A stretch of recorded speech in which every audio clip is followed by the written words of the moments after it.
오늘 우리에게 주신 하나님의 말씀 시편 23편 6절 다 같이 읽겠습니다. 나의 평생의 선하심과 인자하심이 정녕 나를 따르니니 내가 여호와의 집에 영원히 거하리로다. 아멘. 할렐루야. 우리 시편 23편 마지막 6절 말씀입니다. 23편의 결론입니다. 이 다윗의 시편인데 이 다윗의 아들 압살롬이 반역을 일으키고 그리고 예루살렘에서는 도망을 나오게 되어지고 정말 마음의 고통과 현실의 절망감 가운데 그 가운데 다윗의 믿음의 선포가 무엇이냐? 바로 하나님께서 나와 함께 하신다는 것입니다. 하나님께서 나와 함께 하신다.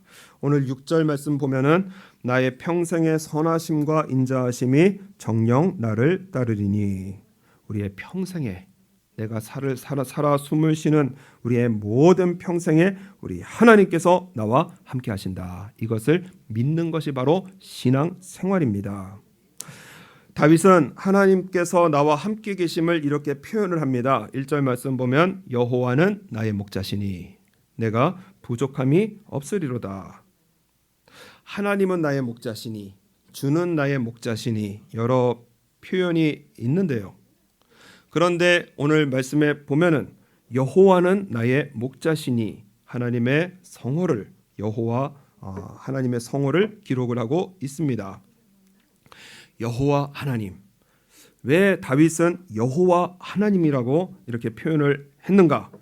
출애굽기 6장의 말씀에 보면은 하나님께서 처음으로 하나님의 성호를 소개해 주시면서 알려주십니다.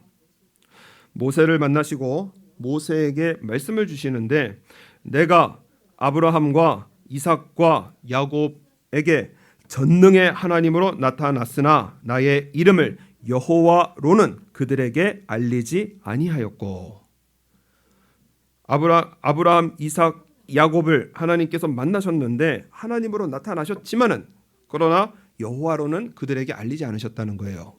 그런데 지금 모세에게 하나님의 성호를 알려주십니다. 바로 나는 여호와로다. 하나님의 성호를 알려주시는 이유가 무엇이냐? 바로 하나님께서는 약속을 하시고 그 약속을 이루시는 우리 아버지 하나님이신 것을 믿으라는 것입니다. 그러므로 이스라엘 자손에게 말하기를 나는 여호와라. 내가 애굽 사람의 무거운 짐에서 너희를 빼어내어 그 고역에서 너희를 건지며 편팔과 큰 재앙으로 너희를 구속하여.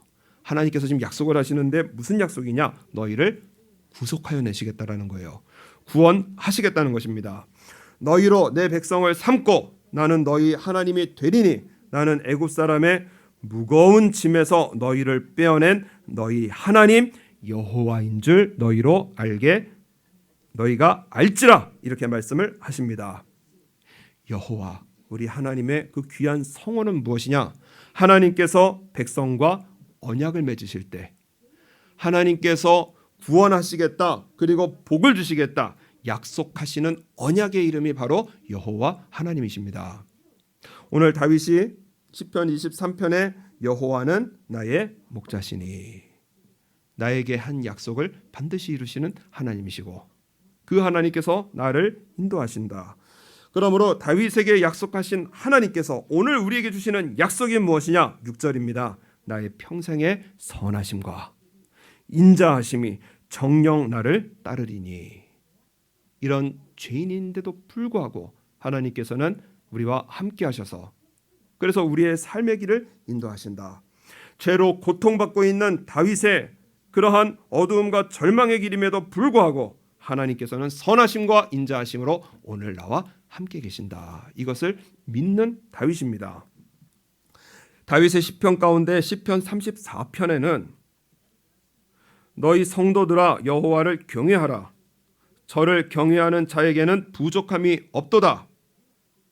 젊은 사자는 궁핍하여 줄일지라도 여호와를 찾는 자는 모든 좋은 것에 부족함이 없으리로다. 이런 시편을 기록을 합니다. 모든 좋은 것에 부족함이 없다. 아마 다윗이 뭔가 이루어냈구나. 뭔가 성공했구나. 뭔가 기도하는 것에 응답받았구나. 그래서 좋은 것에 부족함이 없겠구나. 그런 시편 같은데요. 이 시편의 제목이 뭐냐? 다윗이 아비멜렉 앞에서 미친 채 하다가 쫓겨나서 지은 시입니다. 사무엘상 21편에 다윗이 사울을 두려워해서 그래서 그냥 서둘러 일어나서 도망을 칩니다. 어디로 가느냐? 블레셋 가드왕 아기스에게 도망을 갑니다.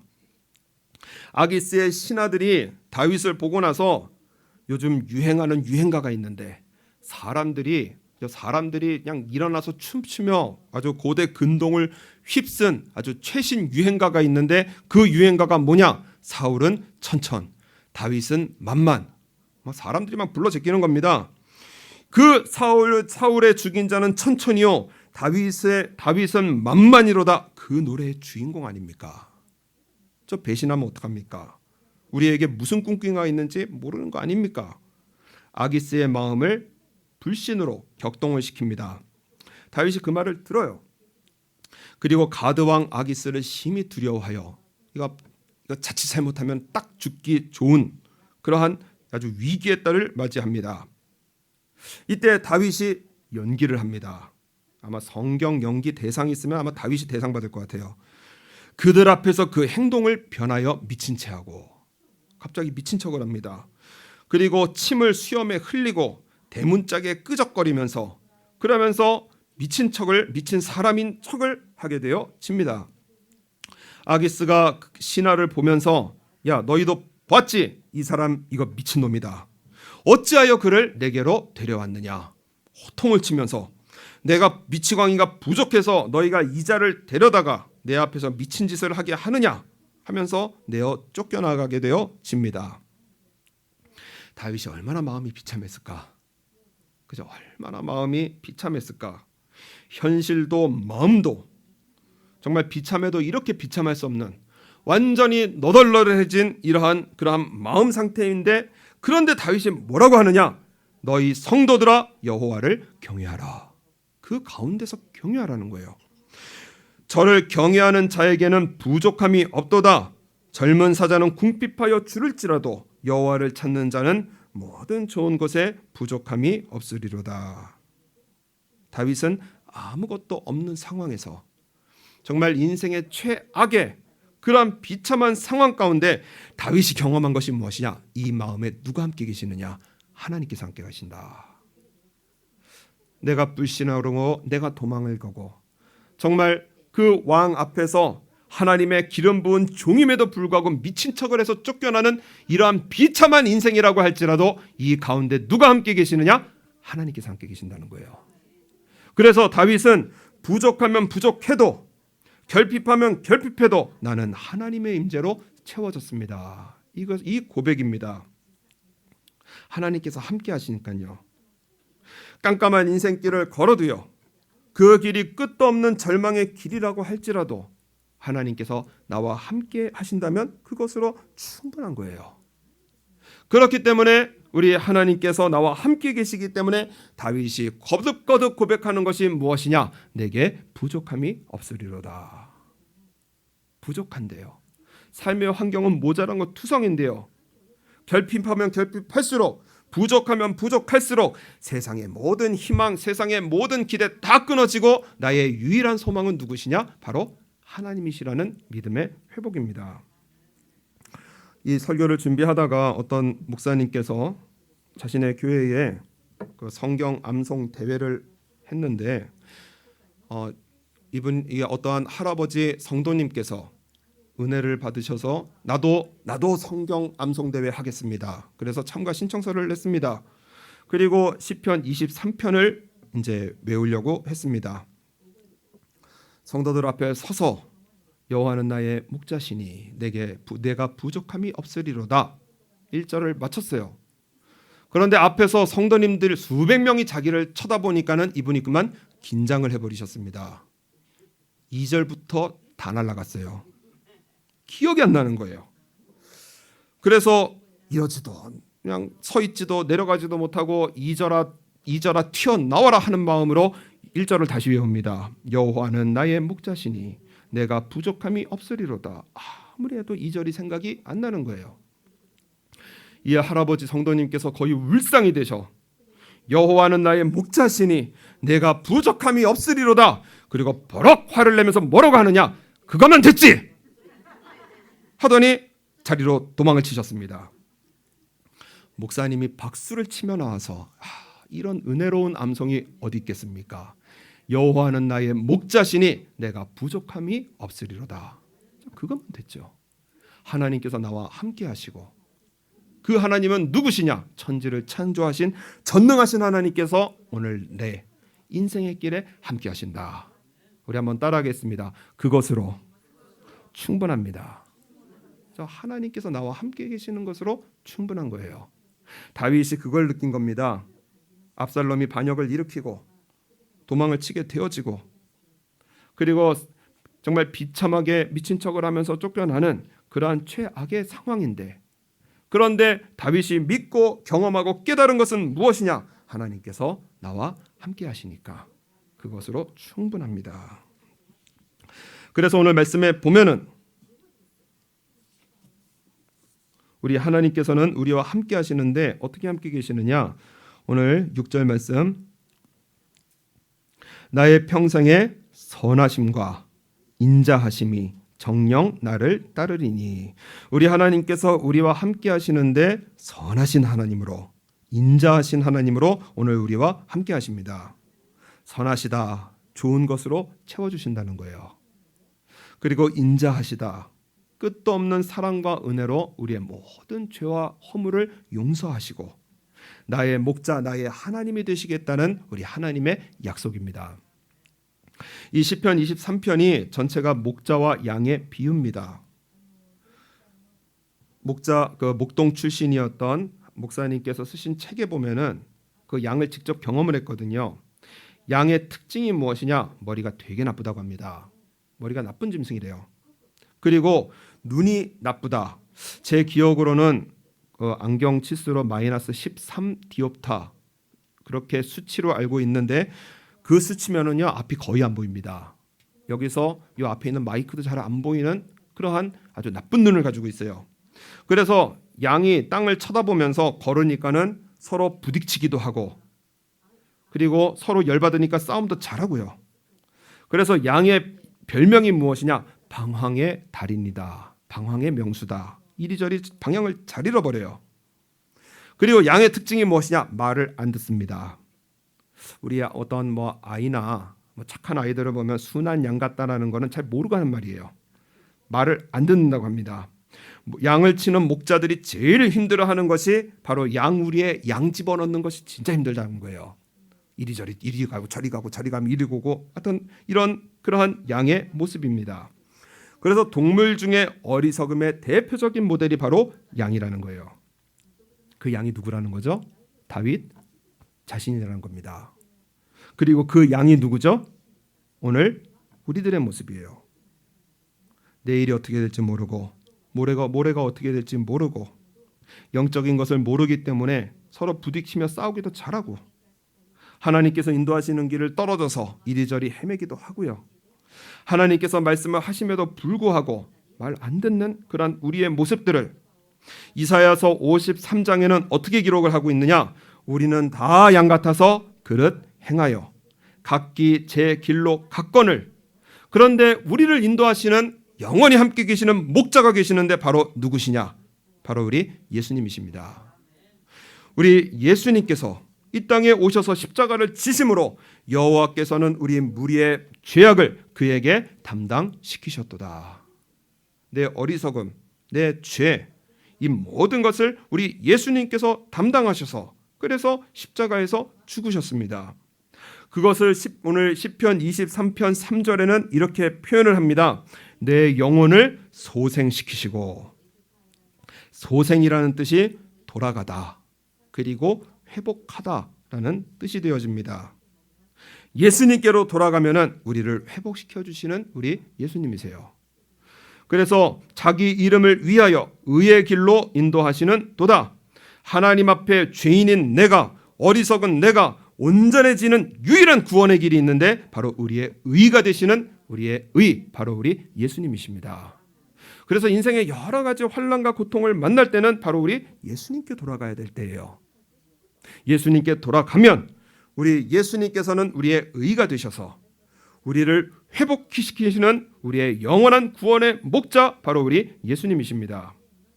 로마서에서는 율법 외에 하나님의 한 의가 나타났으니, 다시 말해서 예수님께서 이 땅에 오셨다는 거예요. 율법의 앞에 서 있으면은 심판받고 멸망할 이 죄인인데 예수님을 믿는 믿음으로 하나님께서는 옳다고 덮어주시고 옳다고 인정해 주셔서, 그래서 저와 여러분은 예수님으로 천국을 가게 되어집니다. 요한복음 14장 6절에 예수께서 가라사대 내가 곧 길이요 진리요 생명이니 나로 말미암지 않고는 아버지께로 올 자가 없느니라. 이 죄인이 하나님의 나라, 영원한 영광의 나라로 갈 수 있는 유일한 길이 있는데 바로 우리 예수님을 믿는 믿음의 길입니다. 여기저기서 정말 예수님 다시 오실 때를 맞이하고 있다라는 증거들이 여러 가지 막 몰려들어 오기 시작을 합니다. 그래서 강이 변하고 뭐가 변하고 이런 여러 가지 일들이 있는데요. 정말 그런 건 다 둘째치고 예수님 잘 믿을 때를 우리가 정말 맞이하고 있구나. 예수님 잘 믿어야 될 때를 맞이하고 있구나. 이 땅에서의 삶이 끝이라면은요 괜찮습니다. 그냥 그렇게 살아가면 돼요. 그러나 성경을 통해서 우리에게 분명히 가르쳐 주시는 것이 무엇이냐? 하나님의 영광의 나라, 영원한 하나님의 집, 천국이 있다고 말씀을 하셨어요. 그리고 마귀와 더불어 영원한 심판, 영원한 멸망, 바로 지옥이 있다고 말씀을 하셨습니다. 그렇기 때문에 우리는 하나님의 심판 앞에 서게 되어지기 때문에, 우리는 예수님으로 천국을 가기 때문에 우리 이 시대에 예수님 잘 믿는 저와 여러분 되시기를 바랍니다. 예수님 잘 믿는 것이 무엇이냐? 과연 예수님으로 사는 그리스도인의 모습이 무엇이냐면 오늘 다윗의 고백입니다. 우리 6절 말씀 한번 다 같이 한번 다시 읽도록 하겠습니다. 나의 평생의 선하심과 인자하심이 정녕 나를 따르니니 내가 여호와의 집에 영원히 거하리로다. 아멘. 나의 평생의 선하심과 인자하심이 나를 따르니니, 안심하고 여호와의 집에 영원히 거해서 여호와의 집에 거하는 사람의 그 모습이 무엇이냐? 바로 회개하는 사람입니다. 마태복음 4장 17절에 예수님께서 공생애를 시작하시며 처음으로 전파하여 가라사대 회개하라 천국이 가까웠느니라. 예수님께서 말씀하시는 이 천국은 우리가 죽어서 가는 천국뿐만이 아니라 그 천국이 어디 멀리 있다가 점점 다가오는 그러한 나라가 아니라, 예수님께서 말씀하시는 이 천국은 무엇이냐? 이미 하나님의 나라가 우리의 삶 속에 임했다라는 거예요.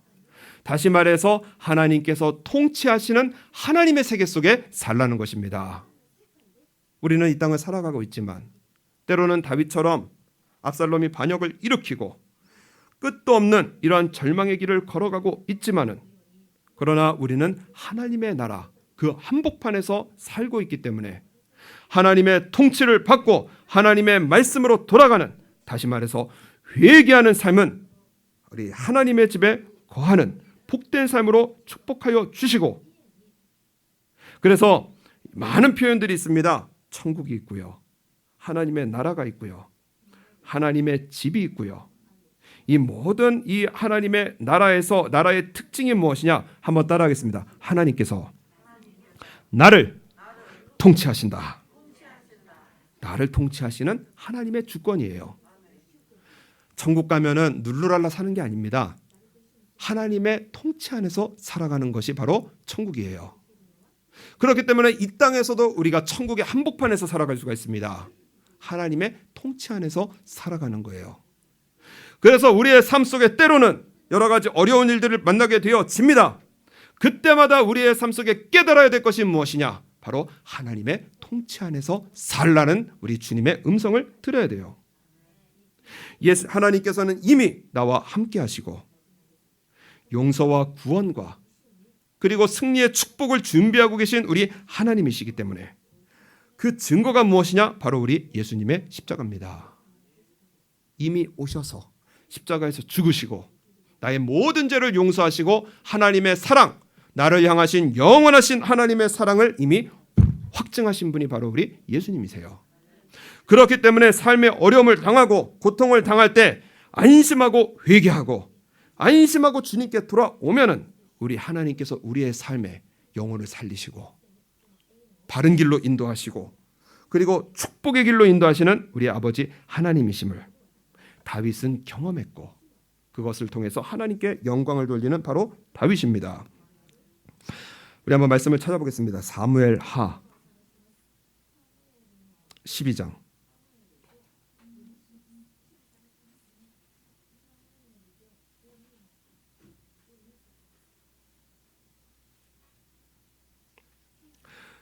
다윗이 범죄의 길을 걷게 되어집니다. 바로 자신의 부하였던 우리아의 아내를 빼앗고 우리아를 죽음에 내모는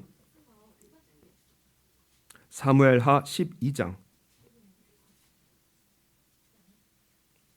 하나님의 십계명을 그냥 줄줄이 어기는 그러한 아주 끝간데 없는 죄의 길을 걷게 되어집니다. 살인하고 간음하며 하나님을 무시했던 이러한 다윗에게 하나님의 심판의 말씀이 증거되어집니다. 사무엘하 12장 9절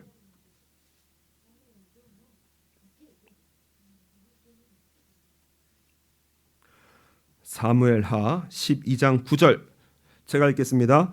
그러한데 어찌하여 내가 여호와의 말씀을 업신여기고 나 보기에 악을 행하였느뇨 내가 칼로 햇사람 우리아를 죽이되 암몬 자손의 칼로 죽이고 그 철을 빼앗아 내 철을 삼았도다. 그리고 나서 10절, 11절, 12절에 오늘 그 압살롬의 반역에 관한 그러한 심판의 말씀들이 미리 예언으로 기록이 되어져 있습니다.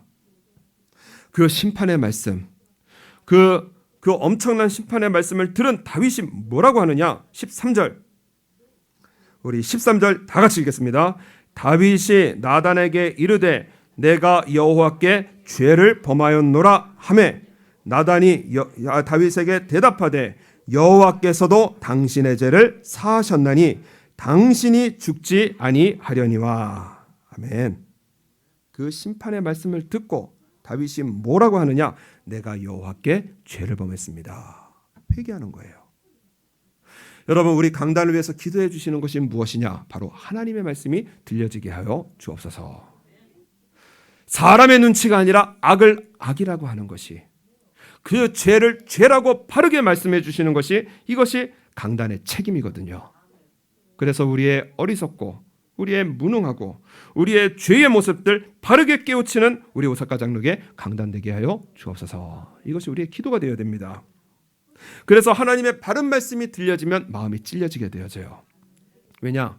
하나님께서는 우리의 죄를 도말하시기 위해서 우리에게 딱 달라붙어 있는 죄를 말씀으로 찔러서 쪼개시는 우리 하나님이십니다.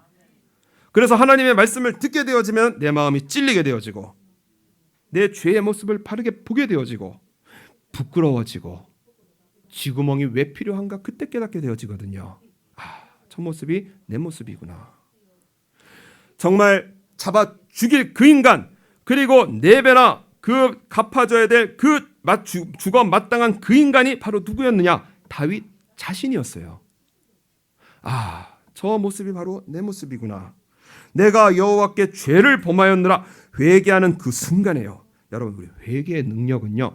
회개하는 그 순간에 우리 하나님의 용서는 이미 임하게 되어집니다. 회개하는 순간에 임해져요.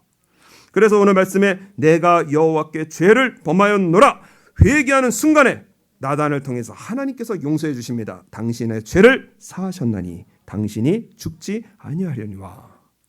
회개하는 순간에요. 우리 하나님 앞에서는 죄가 모든 것들을 다 물리치시고 이미 예수님으로 다 이루신 우리 하나님의 용서가 되어집니다. 그 용서에서 끝나는 것이 아니고요. 우리 사무엘하 12장 25절 우리 한번 다 같이 읽겠습니다. 선지자 나단을 보내사 그 이름을 여디디아라 하시니 이는 여호와께서 사랑하심을 인함이라. 아멘. 솔로몬이 태어납니다. 그래서 하나님께서 선지자 나단을 보내셔서 또 하나의 이름을 주시는데 바로 여디디아. 솔로몬의 다른 이름이거든요. 여디디아, 그 뜻이 무엇이냐? 하나님께서 여전히 너를 사랑한다. 사랑의 고백을 주시는 거예요. 그리고 나서 다윗이 전쟁에 나가게 되어집니다. 그리고 12장 29절과 30절 우리 한번 다 같이 읽겠습니다. 다윗이 모든 군사를 모아 납바로 가서 쳐서 취하고 그 왕의 머리에서 보석 있는 면류관을 취하니 그 중량이 금 1달란트라. 다윗이 머리에 쓰니라. 다윗이 또 그 성에서 노략한 물건을 무수히 내어오고 전쟁의 승리를 이루게 되어집니다. 하나님 앞에 회개하는 이 축복이요, 하나님의 용서에서 끝나는 것이 아니고요, 우리 하나님의 사랑이 그에게 임하고 그 아들 솔로몬에게 하나님의 사랑이 임하게 되어지고 다윗이 가는 곳마다 전쟁에 승리하는 이 놀라운 축복의 역사가 어디에서 이루어지느냐? 바로 회개에서 이루어집니다.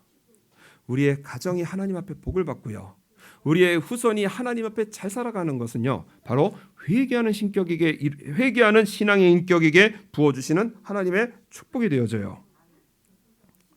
우리 하나님께서는 오늘 우리에게 말씀을 하십니다. 다윗의 시편을 통하여 오늘 우리에게 주시는 말씀이 내가 여호와의 집에 영원히 거하리로다. 나 일생에 하나님의 집에서 하나님의 말씀으로 나 회개하겠습니다. 그 내용이에요. 나 회개하겠습니다. 우리가 이 땅에 살면서 예수님 잘 믿어야 될 때입니다. 예수님 잘 믿는 것은 무엇이냐? 그저 막 눈 뒤집고 이렇게 내가 하는 것이 아니에요. 예수님 잘 믿는 것은 무엇이냐? 바로 회개 잘하는 신앙의 인격입니다. 왜냐? 예수님께서 이 땅에 오신 목적이 있는데 바로 의인을 부르러 오신 분이 아니세요. 예수님께서 하시는 말씀이 내가 의인을 부르러 온 것이 아니요 죄인을 불러 회개시키러 왔노라. 인생에 여러 가지 어려운 일들이 벌어질 때 그때야말로 내가 회개해야 될 때다. 이것을 우리가 깨우쳐야 됩니다. 인생에 복잡한 일이 벌어져요. 지금 다윗은 압살롬이 반역을 일으킵니다. 그리고 자신을 신뢰했던 많은 백성들과 부하들이 압살롬 편에 다 붙게 되어져요. 그리고 자신이 도망가는 그 길에 사울의 사울의 족보였던 시므이라는 자가 나타나서 그냥 빌어먹을 놈아 썩 꺼져라 하면서 저주와 욕을 있는 대로 퍼붓는 이러한 고통의 길을 걷게 되어집니다. 다윗이 그때 깨달은 것이 무엇이냐? 여호와의 그 선하심과 그 인자하심이 정녕 나를 따르리니 내가 여호와의 집에 영원히 거하리로다. 압살롬과 싸우는 것이 아니고요, 시므이를 쳐서 죽이는 것이 아니고요, 다윗은 이 모든 인생의 고통 가운데 회개의 길을 걷게 되어집니다. 그 당시에 그 압살롬의 편에 있었던 그러한 지략가, 하나님의 지혜와 맞먹는 그러한 지략을 하나님께서 다 파하시고, 그리고 이 모든 왕위를 하나님께서 다윗에게 다시 돌려주시고 그 위를 굳건하게 하시는 놀라운 역사를 우리가 알고 있어요. 회개하는 자에게 주시는 능력이 되어집니다. 우리 문화관광부 장관이었고, 그리고 우리 한 신문사의 고문이시며 이화여대의 그리고 교수이시고, 이분이 쓴 책이 있습니다. 축소지향의 일본인. 일본의 많은 지식인들이 우리가 이런 모습이었구나 아주 깜짝 놀라게 한 그러한 책을 쓰기도 한 한국의 아주 대표적인 지성인이 계십니다. 바로 이어령 교수님이십니다. 이분이 지성에서 영성으로 이 책에 자신에 대한 어떤 간증을 기록을 했습니다. 젊은 시절에 기독교에 대해서 최악의 독서를 퍼부었던, 그래서 기독교는 죽은 종교고, 그리고 말이 안 되는 그러한 종교라고 아주 최악의 독서를 퍼부었던 안티 기독교인이었습니다. 이분의 딸이 미국에서 변호사로 그리고 검사로서 성공적인 인생을 살아가는 그 가운데 갑상선암에 걸리게 되어지고 이 딸이 수술과 재발이 반복되는 그런 고통스러운 삶을 살아가고 있었습니다. 딸을 만나러 미국에 갔는데 딸이 아버지에게 식사를 대접하려고 주방에서 일을 하는데요. 그 숟가락 하나도 제대로 씻지 못하는 그러한 고통스러워하는 모습을 보게 되어지고, 그리고 그 암에 대한 합병증으로 미국에서의 병원에서의 진단이 실명의 위기를 만나게 될 것이라고 그렇게 진단을 받게 되어집니다. 딸을 죽음의 길로 보내는 그 딸을 바라보는, 그리고 정말 고통스러워하고 또한 눈조차도 보이지 않게 되는 그러한 딸을 바라보는 아버지로서 정말 미칠 듯한 마음의 고통을 겪게 되어집니다. 어느 날 딸이 내가 뭘 해주면 좋겠니? 뭐라도 해주고 싶어서 내가 뭘 해주면 좋겠니? 그랬더니 그 딸이 뭐라고 하느냐? 아빠, 내 평생의 소원이 하나 있는데 아버지가 교회에 나가는 겁니다. 그렇게 말을 했어요. 죽어가는 딸의 소원이니까 당시에 하와이에 있었는데 하와이에 있는 작은 한 교회를 출석을 하게 되어집니다. 이 이어령 교수님이 설교를 듣다가 왠지 모를 믿음이 생겨서 A4 용지를 한 장 꺼내서 하나님 앞에 계약서를 썼습니다. 그래서 하나님, 계약 하나 합시다. 하나님께서 만일 딸이 세상을 볼 수 있다면 제가 가진 모든 능력, 글 쓰는 능력, 말하는 능력 다 하나님을 위해서 쓰겠습니다. 그래서 계약자 이어령, 그래서 도장을 찍었습니다.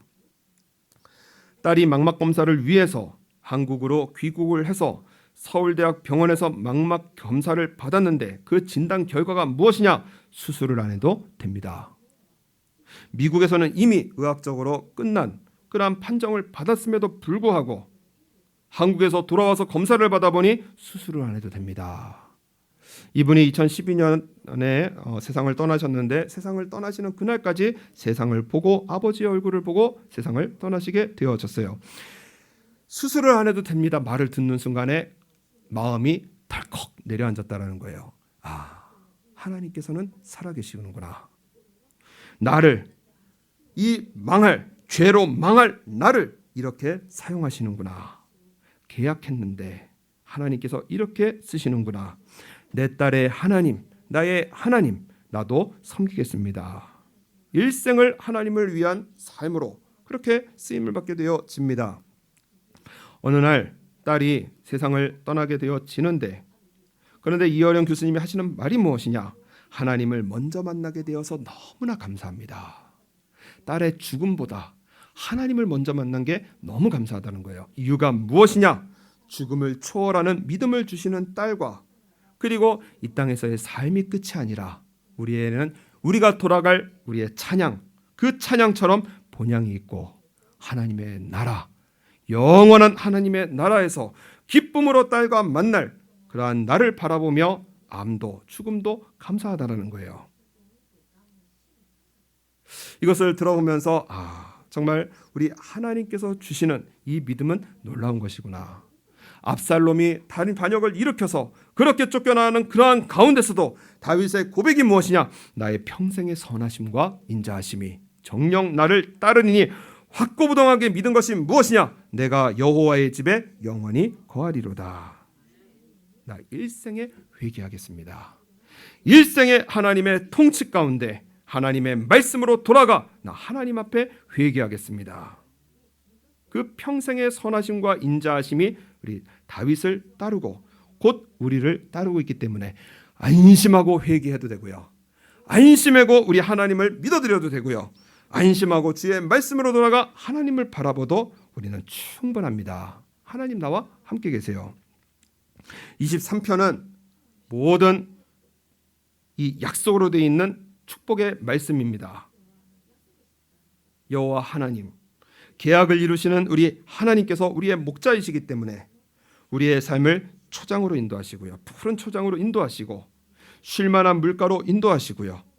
우리의 영혼을 새롭게 하시고 의의 길로 인도하시고 그리고 승리를 주시는 이러한 우리 아버지 하나님이십니다. 그 모든 축복의 중심이 무엇이냐? 주께서 나와 함께 하실 때 늘 예수님으로 돌아가서 회개하는 인격에게 부어주시는 주님의 축복이 되어집니다. 왜 성경의 기적들이 내 삶 속에 일어나지 않을까? 왜 내 믿음은 과연 이럴까? 과연 기도에도 응답하지 않으시는 하나님, 저 멀리 계시는 하나님처럼 느껴지는 이유가 무엇일까? 내 생각과 내 감정이 먼저 튀어나와서 인생을 막 망쳐버리는 이 이유가 무엇일까? 그 중심이 무엇이냐? 한번 따라하겠습니다. 주께서 나와 함께 하심이니라. 이 굳건한 믿음이 있어야 돼요. 주께서 나와 함께 하심이니라. 세상에 어렵고 힘든 사망의 음침한 골짜기를 걸어도 원수가 눈앞에 있어도요, 우리 하나님께서는 저와 여러분의 목자가 되어주시고 선한 목자가 되어주셔서 푸른 초장과 쉴만한 물가로 인도하시는 우리 하나님 아버지시기 때문에 이 23편의 모든 축복의 약속의 말씀이 집중되는 하나님의 사람은 하나님의 집에 거해서 우리 하나님의 말씀에 회개하는 사람에게 부어주시는 약속의 말씀이 되어집니다. 우리 일생의 기독교인의 가장 큰 특징이 무엇이냐? 회개하라. 천국이 가까웠느니라. 내 생각과 마음이 요동을 칠 때, 그때는 바로 하나님께서 나를 회개시키실 때임을 우리가 바르게 깨닫고, 회개는 교회가 이렇게 세워지게 되어집니다. 회개는 하나님의 축복이 임하게 되어집니다. 우리 모든 삶의 순간에서 회개로 우리 승리하여서 우리 오사카 장로교회 한 분도 빠짐없이 우리 예수님으로 천국 가시는 그런 복된 하나님의 백성의 삶으로 승리해 나가시는 저 여러분 되시기를 바랍니다.